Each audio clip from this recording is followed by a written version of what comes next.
Hello students, welcome to EduCrux. I am Ritika and in today's class we are going to solve the NCERT exercise of class 11th और हमारा पहला chapter था The Living World. The Living World की जो theory थी वो हम कर चुके हैं. आज की हमारी क्लास स्पेसिफिकली फोकस करेगी अपनी NCERT एक्सरसाइजेस पे.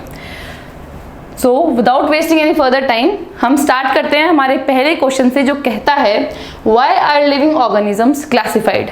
इसका हिंदी में मतलब समझें तो जितने भी लिविंग ऑर्गेनिजम्स हैं उनको हम क्लासिफाई क्यों करते हैं. क्लासिफाइड जो लिखा गया है उससे हमारा मतलब है जो क्लासिफिकेशन जो होता है वो क्लासिफिकेशन का पर्पस पूछा गया कि उस क्लासिफिकेशन का पर्पस क्या है. अब आप देखिए, अब आपका नाम क्या है. आपका मान लीजिए आपका नाम है लकी और ये आपका लकी नाम है घर पे, ठीक है. स्कूल में मान लीजिए आपका नाम है साहिल, ये है आपका स्कूल नेम. अब आपके स्कूल वाले दोस्त आपके घर आते हैं और बोलते हैं अरे साहिल भैया, साहिल भाई ऐसे बोलेंगे. तो क्या आपके आड़ पड़ोसी या फिर आपके जो और आसपास रहने वाले हैं जिनको नहीं पता है कि आपका एक्चुअल नेम साहिल है ना कि लकी, क्योंकि वो घर वाले और आड़ पड़ोस वाले तो आपको लकी के नाम से जानते हैं, तो वो साहिल नाम को रिकॉग्नाइज नहीं कर पाएंगे. तो क्या हुई, एक कंफ्यूजन हो गई, एक मिसअंडरस्टैंडिंग हो गई. ये थी एक छोटे से लेवल पे एक मिसअंडरस्टैंडिंग. इसी मिसअंडरस्टैंडिंग को आप अगर बड़े लेवल पे समझें, एक प्लांट है जिस प्लांट को अगर मैं एक प्लांट है जिस प्लांट को मान लीजिए मैंने ए कहा इंडिया में और उसी प्लांट को बी नाम से जाना जाता है यूरोपियन कंट्रीज में, ठीक है.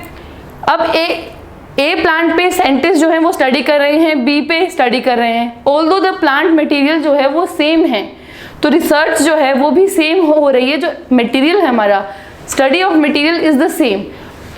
इंफॉर्मेशन एक्सचेंज नहीं हो पाएगी. इंडिया वाले कहेंगे हम तो ए ट्री पे कर रहे हैं, यूरोप वाले कहेंगे हम तो बी ट्री पे कर रहे हैं, क्योंकि इनका जो नाम है वो नाम ही अलग अलग है. इनकी क्लासिफिकेशन जो है वो काफ़ी ज़्यादा अलग है. तो इसी वजह से इसी कन्फ्यूजन को हटाने के लिए हम क्या करते हैं, हम चीज़ों का क्लासिफिकेशन करते हैं. क्लियर. इसी के साथ साथ एक और रीज़न है, सबसे अच्छा रीज़न है. आप ये समझिए हमारे पास क्या है, मान लीजिए हमारे पास डिफरेंट शेप्स हैं, ठीक है. ये हमारे पास डिफरेंट शेप्स के डिफरेंट आइटम्स हैं. अगर हम इन आइटम्स को एक बॉक्स में डाल देंगे सब क्या हो जाएगा, मिक्सअप हो जाएगा. अगर हमें कहें कि हमें सर्कल देखना है यार, तो सर्कल देखने के लिए हमें इतने बड़े बॉक्स में जिसमें ट्रायंगल है, सर्कल है, स्क्वायर है, रोम्बस है, हमें सर्कल ढूंढना मुश्किल होगा.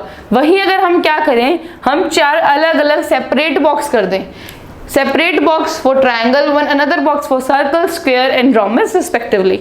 तो हमें क्या होगा, जब हमें सर्कल ढूंढना होगा तो हम सर्कल वाले बॉक्स पे जाएंगे, सर्कल निकालेंगे और सर्कल से खेल लेंगे, ठीक है. जो भी हमें उससे काम करना है हम वो काम कर लेंगे. सेम रीजन है हमारा क्लासिफिकेशन का. हम क्लासिफाई क्यों करेंगे, एक सिमिलर ग्रुप ऑफ आइटम्स को हम एक ग्रुप में रखेंगे, अलग सिमिलर ग्रुप ऑफ आइटम्स को हम एक ग्रुप में रखेंगे, अलग सिमिलर ग्रुप ऑफ आइटम्स को हम एक ग्रुप में रखेंगे. अगर सारे जैसे कि मान लीजिए सारे डॉग्स हैं, डॉग्स को हमने रखा एक ग्रुप में, कैट्स को रखा हमने एक ग्रुप में और ह्यूमन बींग्स को रखा हमने एक ग्रुप में. तो अगर हमें इनकी स्टडी करनी है, इन पे रिसर्च करना है, इन पे वर्क करना है, तो इजी रहेगा हमारे लिए कि हम अलग अलग ग्रुप से स्टडी करें रैदर देन कि सारे ग्रुप जो है इनको कंबाइंड स्टडी करें. इसी वजह से जो क्लासिफिकेशन जो होता है वो इम्पॉर्टेंट होता है from the view point of research, scientific purposes, उनको स्टडी करने के लिए, इनफैक्ट उनका नाम देने के लिए. अगर हमें उनकी नेमिंग करनी है, उनका नॉमेनक्लेचर करना है, तो भी classification is a very important step. Therefore classification काफ़ी ज़्यादा इंपॉर्टेंट स्टेप है.